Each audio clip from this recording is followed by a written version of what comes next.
ओम शांति। सभी बाबा के लाडले बच्चों से अनुरोध है, आज की मुरली अंत तक जरूर सुने और पढ़े भी। ओम शांति। 27 फरवरी 2025 के ईश्वरीय महावाक्य। बाबा ने कहा, मीठे बच्चे, सत का संग ज्ञान मार्ग में ही होता है। अभी तुम सत बाप के संग में बैठे हो। बाप की याद में रहना माना सत्संग करना। प्रश्न, सत्संग की आवश्यकता तुम बच्चों को अभी ही है, क्यों? उत्तर, क्योंकि तमो प्रधान आत्मा एक सत बाप, सत शिक्षक और सतगुरु के संग से ही सतो प्रधान अर्थात काले से गोरी बन सकती है। बिना सत्संग के निर्बल आत्मा बलवान नहीं बन सकती। बाप के संग से आत्मा में पवित्रता का बल आ जाता है। 21 जन्म के लिए उसका बेड़ा पार हो जाता है। ओम शांति। बच्चे सत्संग में बैठे हैं। इस सत्य के संग में कल्प कल्प संगम पर ही बच्चे बैठते हैं। दुनिया तो यह नहीं जानती कि सत्य का संग किसको कहा जाता है। सत्संग नाम यह अविनाशी चला आता है। भक्ति मार्ग में भी कहते हैं, हम फलाने सत्संग में जाते हैं। अब वास्तव में भक्ति मार्ग में कोई सत्संग में जाते नहीं। सत्संग होता ही है ज्ञान मार्ग में। अब तुम सत्य के संग में बैठे हो। आत्माएं सत बाप के संग में बैठी हैं। और कोई जगह आत्माएं परमपिता परमात्मा के संग में नहीं बैठती। बाप को जानते नहीं। भल कहते हैं हम सत्संग में जाते हैं, परंतु वह देह अभिमान में आ जाते हैं। तुम देह अभिमान में नहीं आएंगे। तुम समझते हो हम आत्मा हैं, सत बाबा के संग बैठे हैं। और कोई भी मनुष्य सत के संग में बैठ नहीं सकता। सत का संग यह नाम भी अभी ही है। सत का संग, इसका यथार्थ रीति अर्थ बाप बैठ समझाते हैं। तुम आत्माएं अब परमात्मा बाप जो सत्य है उनके साथ बैठी हो। वह सत बाप, सत टीचर, सत गुरु है। तो गोया तुम सत्संग में बैठे हो। फिर भल यहाँ व घर में बैठे हो, परंतु अपने को आत्मा समझ याद बाप को करते हो। हम आत्मा अब सत बाप को याद कर रहे हैं, अर्थात सत के संग में हैं। बाप मधुबन में बैठे हैं। बाप को याद करने की युक्तियां भी अनेक प्रकार की मिलती हैं। याद से ही विकर्म विनाश होंगे, यह भी बच्चे जानते हैं। हम 16 कला संपूर्ण बनते हैं, फिर उतरते उतरते कला कम होती जाती है। भक्ति भी पहले अव्यभिचारी है, फिर गिरते गिरते व्यभिचारी भक्ति होने से तमो प्रधान बन जाते हैं। फिर उनको सत का संग जरूर चाहिए, नहीं तो पवित्र कैसे बने। तो अब तुम आत्माओं को सत बाप का संग मिला है। आत्मा जानती है हमको बाबा को याद करना है, उनका ही संग है। याद को भी संग कहेंगे। यह है सत का संग। यह देह होते हुए भी तुम आत्मा मुझे याद करो, यह है सत का संग। जैसे कहते हैं ना, इनको बड़े आदमी का संग लगा हुआ है, इसलिए देह अभिमानी बन पड़ा है। अभी तुम्हारा संग हुआ है सत बाप के साथ, जिससे तुम तमो प्रधान से सतो प्रधान बन जाते हो। बाप कहते हैं, मैं एक ही बार आता हूं। अभी आत्मा का परमात्मा से संग होने से तुम 21 जन्म के लिए पार हो जाते हो। फिर तुमको संग लगता है देह का।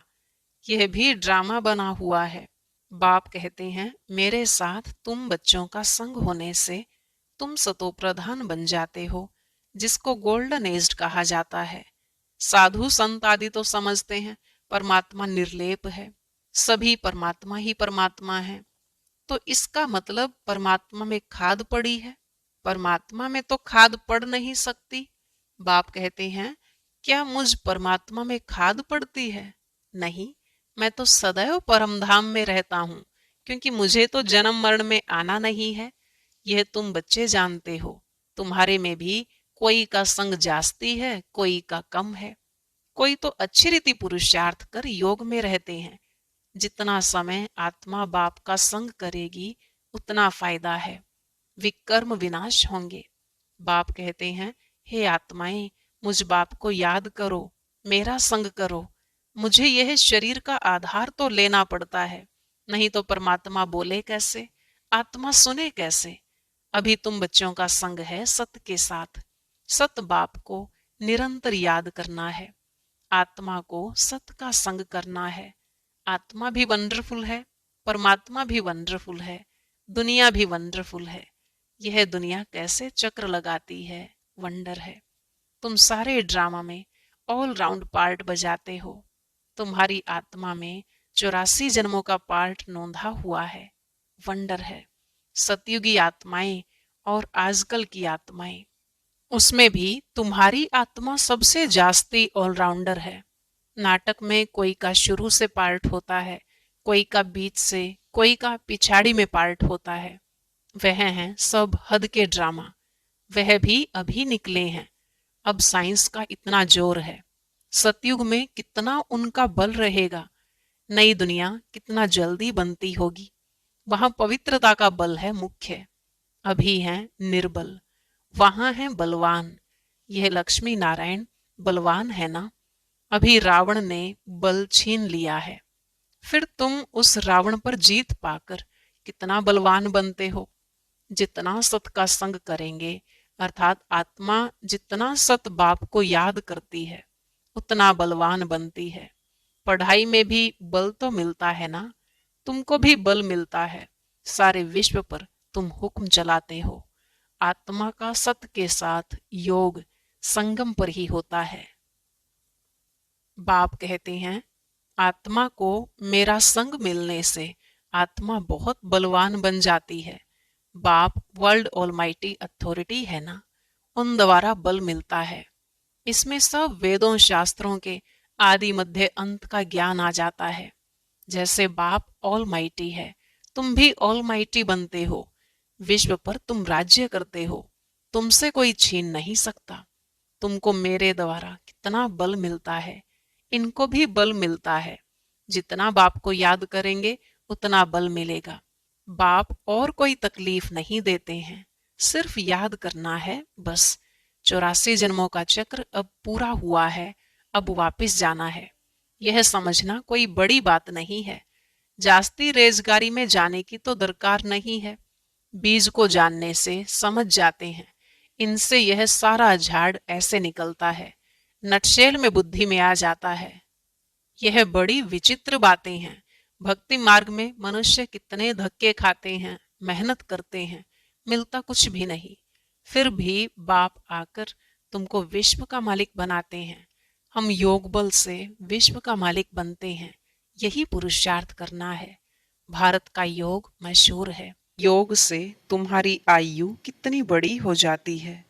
सत के संग से कितना फायदा होता है। आयु भी बड़ी और काया भी निरोगी बन जाती है। यह सब बातें तुम बच्चों की बुद्धि में ही बिठाई जाती हैं। और कोई का भी सत्य के साथ संग नहीं है, सिवाय तुम ब्राह्मणों के।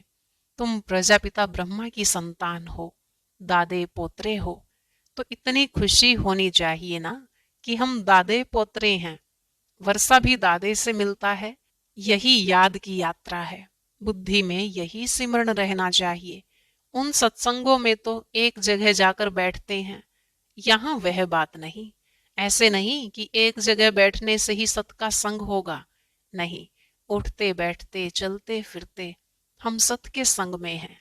अगर उनको याद करते हैं तो। याद नहीं करते हैं तो देह अभिमान में है। देह तो असत चीज है ना। देह को सत नहीं कहेंगे। शरीर तो जड़ है, 5 तत्वों का बना हुआ। उनमें आत्मा नहीं होती तो चुरपुर न हो। मनुष्य के शरीर की तो वैल्यू है नहीं, और सबके शरीर की वैल्यू है। सौभाग्य तो आत्मा को मिलना है। मैं फलाना हूं, आत्मा कहती है ना। बाप कहते हैं, आत्मा कैसी हो गई है, अंडे कच मच सब खा जाती है। हर एक भस्मासुर है, अपने को आप ही भस्म करते हैं। कैसे?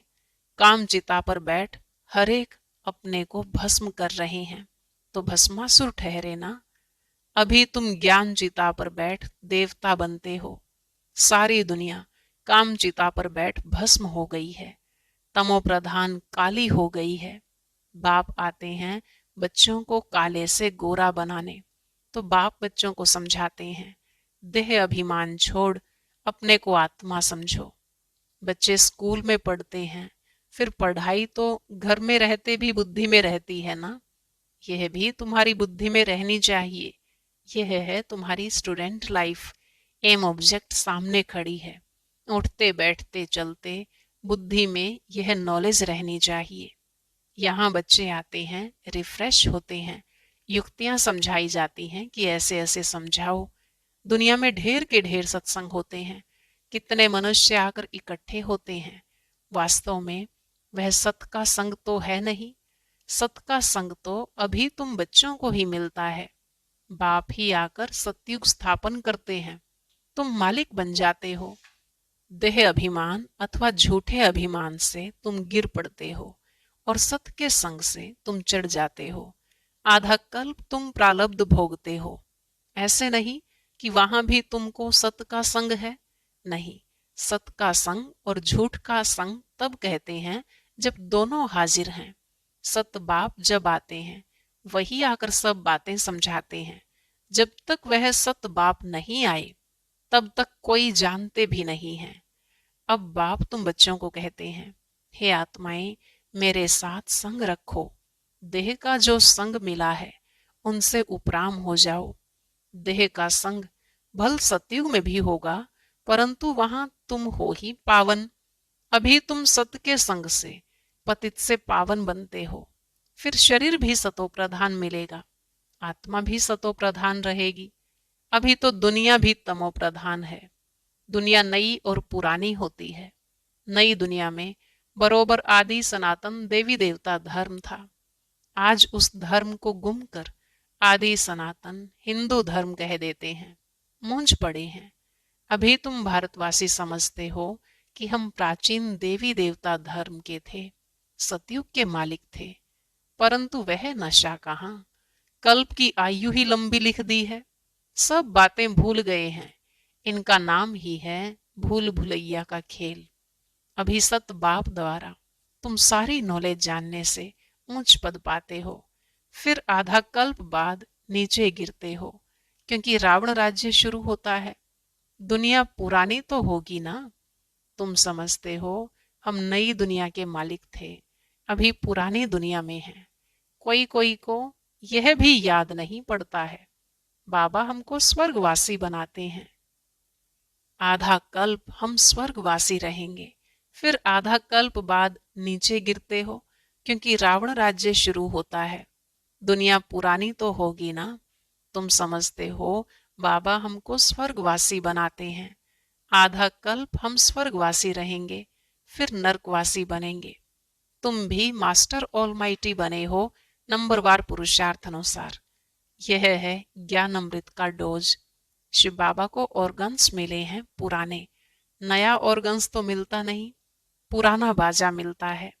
बाप आते भी वानप्रस्थ में ही हैं। बच्चों को खुशी होती है तो बाप भी खुश होते हैं। बाप कहते हैं हम जाते हैं बच्चों को नॉलेज दे रावण से छुड़ाने। पार्ट तो खुशी से बजाया जाता है ना। बाप बहुत खुशी से पार्ट बजाते हैं।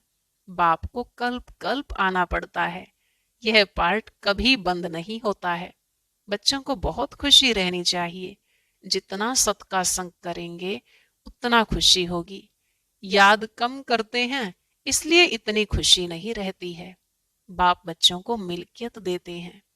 जो बच्चे सच्चे दिल वाले हैं उन पर बाप का बहुत प्यार रहता है। सच्चे दिल पर साहिब राजी रहते हैं। अंदर बाहर जो सच्चे रहते हैं बाप के मददगार बनते हैं, सर्विस पर तत्पर रहते हैं, वही बाप को प्रिय लगते हैं। अपने दिल से पूछना है, हम सच्ची सच्ची सर्विस करते हैं, सच्चे बाबा के साथ संग रखते हैं। अगर सत बाबा के साथ संग नहीं रखेंगे तो क्या गति होगी। बहुतों को रास्ता बताते रहेंगे तो ऊंच पद भी पाएंगे। सत बाप से हमने क्या वर्षा पाया है, अपने अंदर देखना है। यह तो जानते हैं नंबरवार हैं। कोई कितना वर्षा पाते हैं, कोई कितना पाते हैं, रात दिन का फर्क रहता है।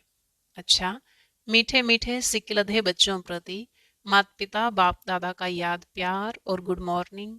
रूहानी बाप की रूहानी बच्चों को नमस्ते। रूहानी बच्चों की रूहानी बाप दादा को नमस्ते नमस्ते, गुड मॉर्निंग, शुक्रिया बाबा, शुक्रिया। धारणा के लिए मुख्य सार। पहला पॉइंट, तुम्हें जो इस देह का संग मिला है, इस संग से उपराम रहना है, सत्य के संग से पावन बनना है। दूसरा, इस स्टूडेंट लाइफ में चलते फिरते बुद्धि में नॉलेज घूमती रहे, एम ऑब्जेक्ट को सामने रख पुरुषार्थ करना है, सच्चे दिल से बाप का मददगार बनना है। आज का वरदान, अव्यभिचारी और निर्विघ्न स्थिति द्वारा फर्स्ट जन्म की प्रारब्ध प्राप्त करने वाले समीप और समान भव। अव्यभिचारी और निर्विघ्न स्थिति द्वारा फर्स्ट जन्म की प्रारब्ध प्राप्त करने वाले समीप और समान भव। बाबा ने कहा, जो बच्चे यहाँ बाप के गुण और संस्कारों के समीप हैं, सर्व संबंधों से बाप के साथ का व समानता का अनुभव करते हैं, वही वहां रॉयल कुल में फर्स्ट जन्म के संबंध में समीप आते हैं। दूसरा, फर्स्ट में वही आएंगे जो आदि से अब तक अव्यभिचारी और निर्विघ्न रहे हैं। निर्विघ्न का अर्थ यह नहीं कि विघ्न आए ही नहीं, लेकिन विघ्न विनाशक व विघ्नों के ऊपर सदा विजयी रहे। यह दोनों बातें यदि आदि से अंत तक ठीक हैं तो फर्स्ट जन्म में साथी बनेंगे। स्लोगन, साइलेंस की पावर से नेगेटिव को पॉजिटिव में परिवर्तन करो। साइलेंस की पावर से नेगेटिव को पॉजिटिव में परिवर्तन करो। ओम शांति। अब सुनते हैं आज के अव्यक्त इशारे। अव्यक्त इशारे, एकांत प्रिय बनो, एकता और एकाग्रता को अपनाओ। विस्तार है, एकांतरवासी अर्थात सदा स्थूल एकांत के साथ साथ एक के अंत में रहना। एकाग्रता की शक्ति से किसी भी आत्मा का मैसेज उस आत्मा तक पहुंचा सकते हो, किसी भी आत्मा का आह्वान कर सकते हो, किसी भी आत्मा की आवाज को कैच कर सकते हो, किसी भी आत्मा को दूर बैठे सहयोग दे सकते हो। ओम शांति।